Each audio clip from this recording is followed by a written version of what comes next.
Sa mga guys, nandito ako sa Luglog Kinalas ni Ate Rose.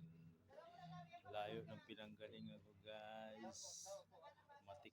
Matikman lamang ang Luglog Kinalas dito sa Carayan. Sitio Langong along the highway po to. Guys, tikman natin ang kinalas ni Mang Rose. Sa malasa guys. 1,000 followers. Ito malasa.